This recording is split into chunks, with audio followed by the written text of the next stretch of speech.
Welcome to Nithi's all in one. இந்த சேனலை மறக்காம லைக் பண்ணுங்க, ஷேர் பண்ணுங்க, சப்ஸ்கிரைப் பண்ணுங்க, கமெண்ட் பண்ணுங்க. சரி வாங்க வீடியோக்குள்ள போகலாம்.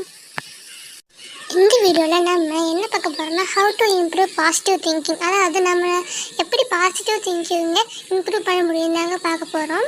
இந்த இதில் நாங்கள் உங்களுக்கு நிறைய ஸ்டெப் சொல்லியிருக்கோம். மறக்காமல் வீடியோவை ஸ்கிப் பண்ணாமல் ஃபுல்லாக பாருங்கள்.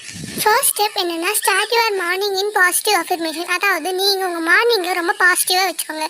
அது உங்கள் ஒரு நாள் பூரா உங்களை பாசிட்டிவாக இருக்கிறதுக்கு ஹெல்ப் பண்ணும். அதே நீங்கள் லேட்டாக எழுந்திரிச்சிங்கன்னா அது உங்களுக்கு ஒரு நெகட்டிவ் எமோஷன் கொடுக்கும். அந்த நாள் பூரா உங்களுக்கு எந்த வேலையுமே நடக்காது. செகண்ட் ஸ்டெப் என்னென்னா focus on good things however it was small. அதாவது உங்களுக்கு குட் திங்ஸ் என்னென்ன உங்களுக்கு சந்தோஷத்தை கொடுக்குதோ அது ஒரு சின்ன விஷயமா இருந்தாலும் அதை பண்ணுங்கள். உங்களுக்கு சந்தோஷத்தை கொடுக்காத பெரிய விஷயம் பண்ணால் அது உங்களுக்கு நெகட்டிவ் எனர்ஜியை தான் பாஸ் பண்ணும். அதே நீங்கள் உங்களுக்கு சந்தோஷத்தை கொடுக்குற ஒரு சின்ன விஷயத்தை பண்ணிங்கன்னா அந்த நாள் பூரா உங்களுக்கு பாசிட்டிவாகவே இருக்கும். தேர்ட் ஸ்டெப் என்னென்னா டர்ன் ஃபெயிலியர் இன்டூ லெசன்ஸ். நீங்கள் ஏதாச்சும் ஒரு ஃபர்ஸ்ட் ட்ரையில் ஃபெயிலியர் ஆனீங்கன்னா அது உங்களுக்கு ஒரு லெசன் எடுத்துக்கோங்க. அதை நீங்கள் பெரிய ப்ராப்ளமும் எடுத்துட்டீங்களா அது உங்களுக்கு நெகட்டிவ் எனர்ஜியாக மாறி அடுத்ததை உங்களை செய்ய விடாமல் தடுத்துடும்.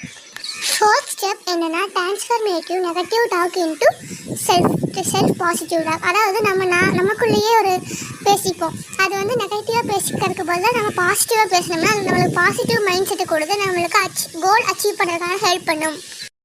ஃபிஃப்த் ஸ்டெப் என்னென்னா ஃபோக்கஸ் ஆன் தி ப்ரெசென்ட். நம்ம கடந்த காலத்தை பற்றியே நினச்சிட்டு இருப்போம். அதுக்கு பதிலாக இந்த காலத்தை நினச்சா இன்னும் நம்ம ஃபாஸ்ட்டாக ஒர்க் பண்ணலாம். சிக்ஸ்த் ஸ்டெப் என்னென்னா find positive workers and friends. அதாவது உங்கள் சுற்றி பாசிட்டிவாக இருக்க ஒர்க்கர்ஸும் ஃப்ரெண்ட்ஸும் வச்சுக்கோங்க. நல்லா பாசிட்டிவ் மைண்டோட இருக்கவங்களை வச்சுட்டிங்கன்னா நீங்களும் பாசிட்டிவ் மைண்டோட இருக்கலாம். அதை நெகட்டிவ் வச்சுட்டிங்கன்னா நீங்களும் நெகட்டிவாக தான் மாறணும். தேங்க்ஸ் ஃபார் வாட்சிங் திஸ் ஆல் இன் ஒன் சேனலை மறக்காமல் லைக் பண்ணுங்கள், ஷேர் பண்ணுங்கள், சப்ஸ்கிரைப் பண்ணுங்கள், கமெண்ட் பண்ணுங்கள். தேங்க்யூ.